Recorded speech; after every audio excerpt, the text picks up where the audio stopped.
ನಮಸ್ಕಾರ. ನಮ್ಮಲ್ಲಿ ಜಾಗ ಅತೀ ಕಡಿಮೆ ಇದೆ. ಆ ಸಣ್ಣ ಜಾಗದಲ್ಲೂ ಹಲಸಿನ ಮರ ಇದೆ, ಮಾವಿನ ಮರ ಇದೆ, ತೆಂಗಿನ ಮರ ಇದೆ. ಈ ಮರಗೋಡ್ಲಲ್ಲಿ ಯಾವ ಕೃಷಿನೂ ಮಾಡ್ಲಿಕ್ಕಾಗ್ತಾ ಇಲ್ಲ. ಆದ್ರೂ ಕೃಷಿ ಮಾಡಬೇಕು ಎನ್ನುವ ಹುಮ್ಮಸ್ಸು ತುಂಬಾನೇ ಇದೆ. ಏನಾದ್ರೂ ಮಾಡಬಹುದೇ ಅಂತ ನಮ್ಮ ಅನ್ನಪೂರ್ಣ ನರ್ಸರಿಗೆ ಬಂದು ಪ್ರಶ್ನೆ ಕೇಳ್ತಾರೆ. ಹಾಗೇನೆ ಫೋನ್ ಹೈಸ್ತಾ ಇದ್ದಾರೆ ಕೂಡ. ನಿಮ್ಮೆಲ್ಲರಿಗೂ ಉತ್ತರವೆಂಬಂತೆ ನಾವು ಕಂಬದಲ್ಲಿ ಕಾಳು ಮೆಣಸು ಈ ಒಂದು ಕೃಷಿಯನ್ನ ಪರಿಚಯಿಸ್ತಾ ಇದ್ದೇವೆ.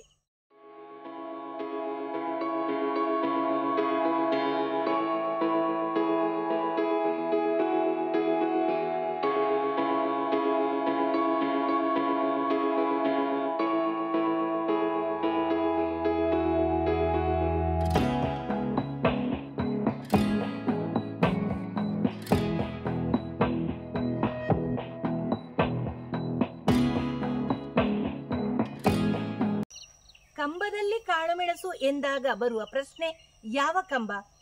GI ಆಗಿರ್ಬೋದು, ಸಿಮೆಂಟ್ ಇದಾಗಿರ್ಬೋದು, ಹಾಗೆಯೇ PVC ಪೈಪು ಆಗಿರ್ಬೋದು.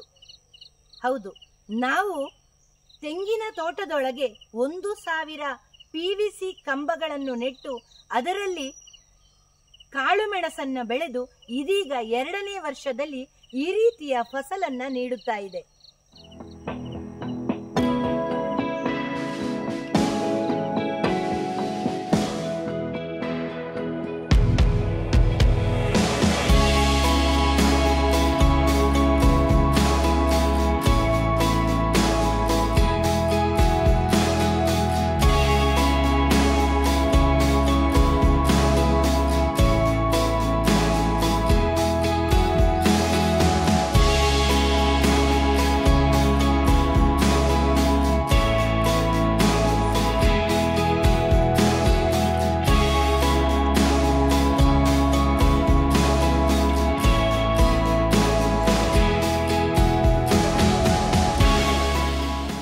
ನಾವು GI ಪೈಪಲ್ಲಿ ಕೂಡ ಕಾಳುಮೆಣಸನ್ನ ಬೆಳೆಸಿದ್ವಿ.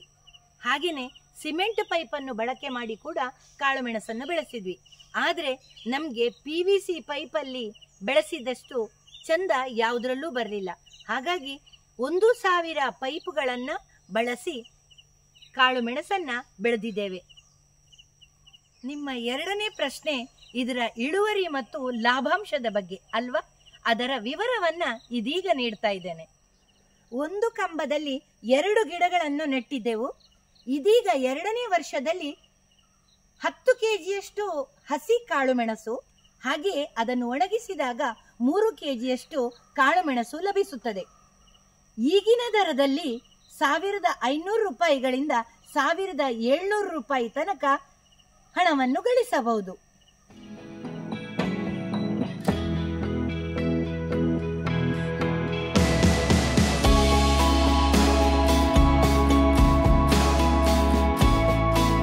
ಒಂದು PVC ಕಂಬದ ಅಂದಾಜು ವೆಚ್ಚ ರೂಪಾಯಿ 2,000.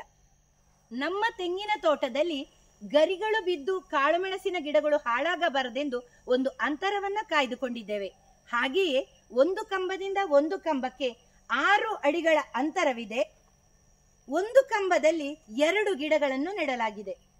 ಹಾಗೆಯೇ ನಮ್ಮ ತೋಟದಲ್ಲಿ ಕರೆಂಟು ಲೈನ್ ಒಂದು ಹಾದು ಹೋಗುವುದರಿಂದ ನಮ್ಮ ಈ ಕಂಬಗಳನ್ನು 15 ಅಡಿ ಎತ್ತರಕ್ಕೆ ನಿರ್ಮಿಸಿಕೊಂಡಿದ್ದೇವೆ. ಈ ಕಸಿ ಕಾಳುಮೆಣಸಿನ ಗಿಡಗಳು ನಮ್ಮ ಅನ್ನಪೂರ್ಣ ನರ್ಸರಿಯಲ್ಲಿ ಲಭ್ಯವಿದೆ. PVC ಪೈಪ್ ನೈಸ್ ಆಗಿರುವ ಕಾರಣ ಇದಕ್ಕೆ ಶೇಡ್ ನೆಟ್ ಅನ್ನು ಸುತ್ತಿದ್ದೇವೆ. ಹಾಗೆ ಈ ಗಿಡಗಳು ಅದಕ್ಕೆ ದೃಢವಾಗಿ ಅಂಟಿಕೊಂಡು ಬೆಳೆಯಲು ಸಹಾಯಕವಾಗಿದೆ.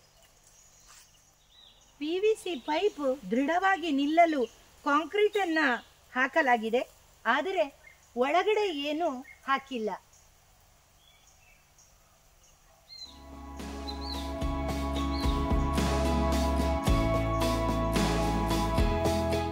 ಅಡಿಕೆ ಹಾಗೂ ತೆಂಗಿನ ಮರಗಳಲ್ಲಿ ಯಾವ ರೀತಿ ಕಾಳುಮೆಣಸನ್ನು ಬೆಳೆಸುತ್ತಿದ್ದೇವೋ ಅದೇ ರೀತಿ ಕಂಬದಲ್ಲಿಯೂ ಕೂಡ ಕಾಳುಮೆಣಸನ್ನ ಬೆಳೆಯಬಹುದು. ಆದರೆ ತಿಂಗಳು ಗೊಬ್ಬರವನ್ನ ನೀಡುತ್ತಿರಬೇಕು.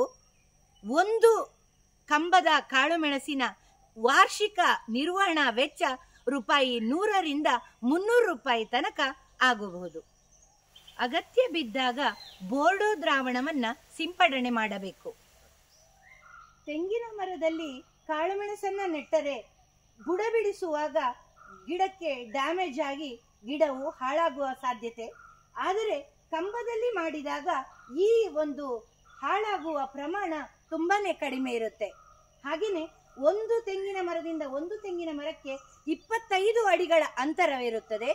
ಆ ಮಧ್ಯದಲ್ಲಿ 4 ಕಂಬದಂತೆ ಒಟ್ಟು 8 ಕಂಬಗಳನ್ನ ಹಾಕಬಹುದು. ಇದು ಕೂಡ ನಮಗೆ ಪ್ರಾಫಿಟ್.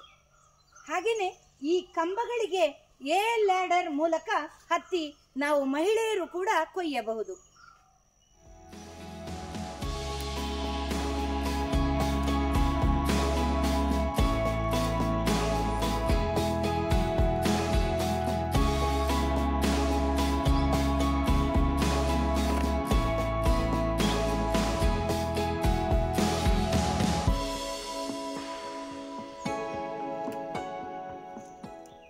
ನಮ್ಮ ಈ ಕಂಬದಲ್ಲಿ ಕಾಳುಮೆಣಸು ಎಪಿಸೋಡ್ ನಿಮಗಿಷ್ಟವಾದಲ್ಲಿ ಲೈಕ್ ಮಾಡಿ. ಹಾಗೇನೆ ಇನ್ನಷ್ಟು ಕೃಷಿಕರಿಗೆ ಶೇರ್ ಮಾಡಿ. ಡೌಟ್ಸ್ ಏನಾದ್ರೂ ಇದ್ರೆ ಕಮೆಂಟ್ ಬಾಕ್ಸಿನಲ್ಲಿ ಹಾಕಿ. ಇನ್ನೂ ನಮ್ಮ ಚಾನೆಲ್ ಅನ್ನು ಸಬ್ಸ್ಕ್ರೈಬ್ ಮಾಡಿಲ್ವಾ? ಹಾಗಾದ್ರೆ ಕೂಡಲೇ ಮಾಡಿ. ಧನ್ಯವಾದಗಳು.